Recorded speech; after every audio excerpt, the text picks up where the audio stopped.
All right, a dramatic turn in the battle over transgender bathrooms. 11 states now suing the Obama administration over the president's directive telling America to let transgender students use the bathrooms of their choice.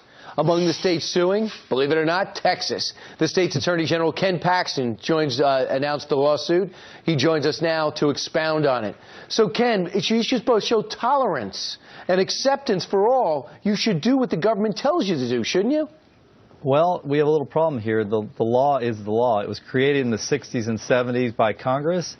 And if they want to change the law, it shouldn't be the president, it should be Congress. And so our argument is this is a political battle, and those fights ought to be fought out in Congress, not by one person in the White House. But it's discriminatory against the transgenders in your school districts. What's your reaction? Well, actually, this is a focus for me. I'm the chief legal and law enforcement officer in my state. So my concerns are about the rule of law and about safety for children. And so this is, in my opinion, a solution in search of a problem. This guideline doesn't address any particular problem. They've not been very specific about what they're trying to solve. This opens the door for all kinds of issues with men deciding one day that they want to be women and then switching back the next day. It doesn't answer any particular question. And Ken, the president has hanging over every state's head that doesn't comply funding, federal funding for schools. What are you going to do if that federal funding is pulled back? Well, we filed this lawsuit. That's one of the reasons we filed this lawsuit. There are about 100,000 school districts in the United States that would be subject to this. Millions of children, and obviously parents are concerned about this. So that's one of the reasons that we've got a school district involved in this, because we are concerned about that funding. So, Ken, you saw the slings and arrows went North Carolina's direction, and the governor in particular. They were making it a polarizing issue. Professional leagues saying we're not coming here for our all-star games or our championships. What is your message to those sports leagues and teams that feel you're showing intolerance?